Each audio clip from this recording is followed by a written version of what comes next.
I'm number one on Forbes. Yeah, I'm number one on Forbes.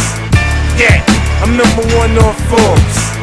Yeah, I'm number one on Forbes. So, all right, let's start with the recent and then work our way back. Right. Beans came out last weekend at our powerhouse. Right. And Jay was on stage. I'm a witness to the fact that Jay called the state troopers and the K-9 units were outside and Beans came to me and told me he called all of them because he thought we was going to bring it to him because he hasn't represented what it was he was supposed to do for me. Yeah, that was a sucker move, man. You know what I mean? I look at what Jay was doing, but he feels like he's doing his traditional business. You know, it's just Jimmy Iovine doesn't say Rockefeller for life, we family. Right. He says this is Interscope Records. You know what I mean? Right. So when you're not generating interest or you're not doing what he feels like is the best possible business deal, it's nothing personal, it's just business.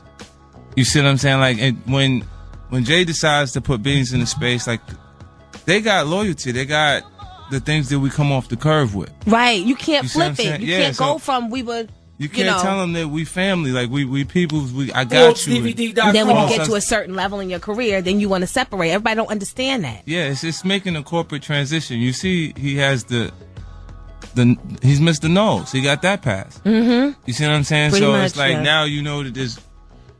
Initially, Oprah would tell Beyonce not to mention him. Right. In your interviews. Right. And then it changed to, you know what? They're married. Things are smoothed out. You rock the Urkel glasses for 6 months. You are so stupid. The glasses equates to intelligence, non-confrontational vibe.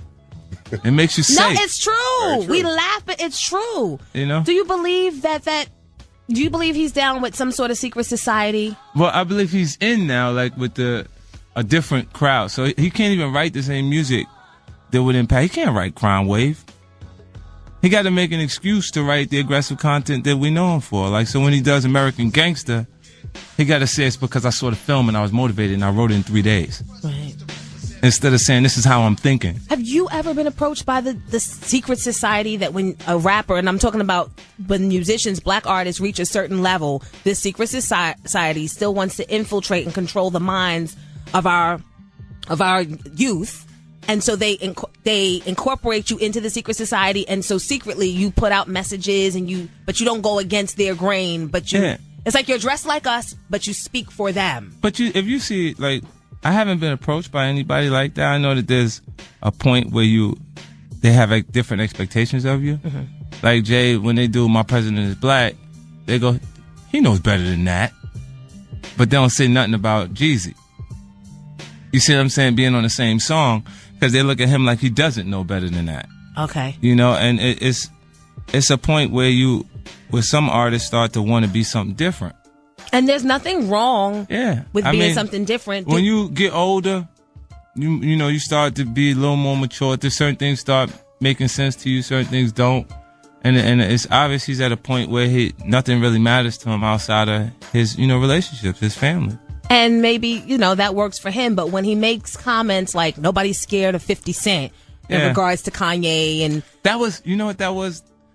It's the non-confrontational vibe we just talked about. Like, the guy who was talking to him made him feel like a punk. Mm-hmm. And he had to point out, come on, get it right. Nobody's scared of 50. You know what I'm saying? Like, they don't have no issue with me. I didn't say nothing to him. Right. You know what I'm saying? At that point, he's not addressing the guy, treating him like he was afraid of 50 Cent. And that guy's doing that based on him being safer, or, like having a more approachable vibe. Like, Lil Mama, there's points where people enjoy music.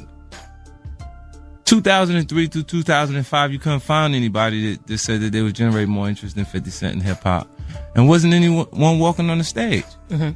Because people was getting stabbed at award shows. Right.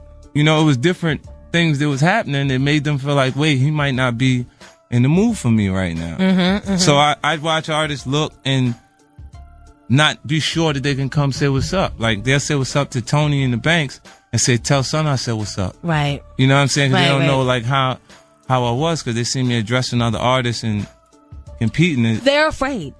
It is a little... They're afraid. I have to admit. And I told Nelson, I said, I be wanting to call the office and have conversations, but he might be taping. And I can't, like, because that's how our minds sometimes You work know what's alike, interesting? and you have Like, to get these cats sometimes. That was the one time ForbesDVD.com. I had a camcorder. Like, it's not set up where I'm actually taping everything. Right. I had a camcorder and I taped it because that reflected how often that was happening. And we're now referring to The Young Buck situation. right when because wow. I taped that conversation because It's the public entertaining. wouldn't understand why I was upset with him.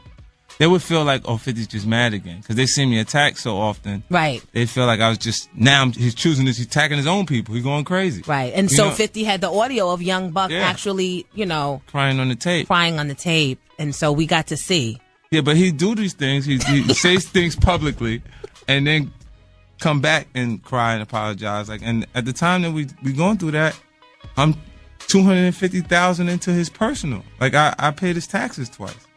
So like when you got someone who's impulsive and then you add addiction to it, you get a person that's out of control. Right. And You we know what I mean? understand. And then like with and Can't Beans, hold them completely. And Beans in them case, they didn't even give them the money. Like when he was coming out of jail, he did a year and a day. He's in the penitentiary, federal penitentiary in Jersey, because my uncle been down 16 years, and I used to stop by to see him. This is during the Get Rich or Die Trying when my schedule was so hectic. I was flying back every month to go see him because for that time period that I sat across him, he was completely free. Like I can't get him out of the pens right now, but Right. I can take his mind out of there. Right. You see what I'm saying? And I talked to him, and then from that point, that's enough for him to be like, man, you really ain't got to come see me next month, but if you can, I'd like to see you. You see what I'm saying? Just because that was enough. And Beans had to be in there and feel that. He had to feel me come in the building Right. and say, Jay ain't coming to see me. So like his frustration at some points, like when they point out the businesses that he had, like the sneaker deal and the different deals. Yeah, and he stuff. said Beans was driving 2 Bentleys and his moms was still living in the sticks and Yeah, like when you point these things out, they're not factoring in that he was the best option out of the actual crew. right. Like Beans was the better artist, the stronger artist. That's why when he did the Year and the Day, I was like, yo, as soon as he come home, I'd bring that project over here. Mm-hmm. So I was gonna he would have got at least 800,000 at that point to come in. You see what I'm saying? Right. To come over. But why didn't the deal happen? Because Jay was telling them that he didn't want to lose him. It's the same. You know what happened? You don't I want to think- lose him, I but you think don't want to Puff- do nothing with him. Jay and Puffy had these feelings towards me at one point, I believe. They didn't want to lose anything to me at that point while that energy was going on. So And it's like, meanwhile, Beans suffers. He's Yeah. the one suffering. yeah, Puff didn't want to sign the Mace deal. Right. You see what I'm saying? And Jay didn't want to do that, like, because it was like to him, like, the perception of it is like I'm losing something to him now. Like They're very he's- competitive. Right. He even thinks that he's competing. What did he say? The only one, I'm not competing. I don't have to respond to Game or somebody because the only ones that are better than me are not, or as good as me, excuse me, are Nas and Eminem. Right, but if you point that, you got to say Nas is as good as you because you lost. In the Nas last. is better than you. How about that? Right. Because you lost. ForbesDVD.com. And at that point, Let's see how Nas feels. and anybody else that's there, you don't want to credit them when it could turn into a competition. Like Do you think you are the better artist? I think so. And he's I think modest, I generate. too. Yeah, I do. 50s here for 'cause those of you just tuning in. I think that he does a great job at manipulating systems and people. Like when you're at the Def Jam building, Nas got like $2 million to market his. He had a $15 million marketing plan. He was like, this is for you, this is for me. This is for you, 1, 2, this is for me. This is for you, 1, 2, 3, this is for me. Until his marketing plan was the real one. You know that Right. Wave, that was the wrong record. If you got $15 million in marketing, you can make the wrong record feel like the right record.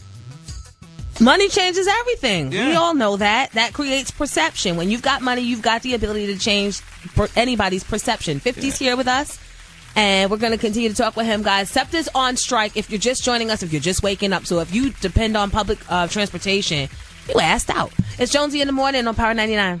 Yeah, I'm number 1 on Forbes. Yeah, I'm number 1 on Forbes. Yeah, I'm number 1 on Forbes. Yeah, I'm number 1 on Forbes.